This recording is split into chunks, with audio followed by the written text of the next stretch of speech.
زما درنو قدرمنو مشرانو کشرانو همزولو او راغلي مېلمنو ټولو زما طرف نه نیکې هیلې او ښه راغلاست. او د نعیم خان ماما د پرمویو شعر لیکلی وخت چې زما په دروازه کې سرچټي ته حاجت نشته، زما په دروازه کې سرچټي ته حاجت نشته او زدانګې دروازې لرم خان ستمه پیره. او د علم خان ماما چې کومه ده یو جهان مننه چې په ته چې خبرې مې دا مشرین زموږ ته ځای وکړو او مې چې څومره خدمات ده وکړو که نه حد نه زیات خدمات انځروالې باندې مې شته وکړو انشاءالله دا به ټول عمر یاد ساتو. او ټیم ډېر نه اخله وخت کم ده او څو شعرونه دي چې دومره ستمونه خو څوک نه کوي، دومره ستمونه خو څوک نه کوي او تا چې د زړګي وباسي ښه کوي.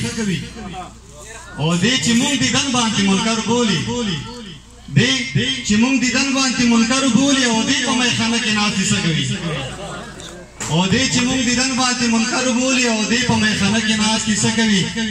او ملګرو رسا یو غزل پلورې منتي چې یو انقلابي غوندې غزل مې لیکله ده چې خیالات د نوي دور ښه صحیح خراب دي پیره، خیالات د نوي دور ښه صحیح خراب دي پیره او حالات د ژوندانه ځکه بیخي خراب دي پیره. او دا بعضې خلک وایي چې حالات جونو خراب کړو، او دا بعضې خلک وایي چې حالات جونو خراب کړو، او دا بعضې پکې وایي چې سړي خراب دي پیره. او د امن په نوم مړه شي دهشتګر به لرې کېږي، د امن په نوم مړه شي دهشتګر به لرې کېږي او د مرګ د پښتنو خو بس وکي خراب دي پیره. او په خپله وګدران د پسرلي چې ګلان ریږي، په خپله وګدران د پسرلي چې ګلان ریږي او نو ځکه په دې چم کې ګلالي خراب دي پیره. او مقطع دو چې د تورو په دې وخت کې هم لګیا دي سپینې وایي، د تورو په دې وخت کې هم لګیا دي سپینې وایي او مزغه د ندیم جان خو قدرتي خراب دي پیره. ملګرو رزم د کتاب کې یو غزل لګه په لور رزم چې وخانه غوړه ټیم کام ده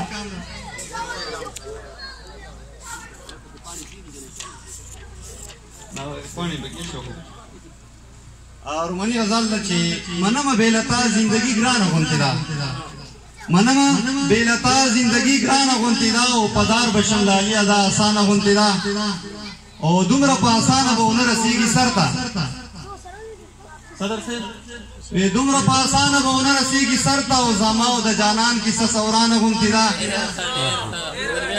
او دومره په اسانه به ونه رسېږي سر ته او زما او د جانان کیسه سورانه غونتې ده. او وجنې بې ګناه مې هېڅ خبر د ځان نه یم، وجنې بې ګناه مې هېڅ خبر د ځان نه یم، پښتون یم د وینه مې ارزانه غونتې ده. او وجنې بې ګناه مې هېڅ خبر د ځان نه یم، پښتون یم د وینه مې ارزانه غونتې ده. او په پوزه دې نتکی د وشین خال په زنه داسې، په پوزه دې نتکی د وشین خال په زنه داسې ښایسته لکه په ستورو د اسمانه غونتې ده. او په ښار کې به ډېر تنګ د اوسېدو نشي ناصحه، په ښار کې به ډېر تنګ د اوسېدو نشي ناصحه او ژوندون خو د ندیم سبیابانه غوندې ده. مننه او مینه د ټولو ملګرو یو ځل دې بیا تاسو شکریا ادا کوم چې تاسو مې ته کومه مینه راکړئ انشاءالله دا مینه به ټول عمر یو ساتو.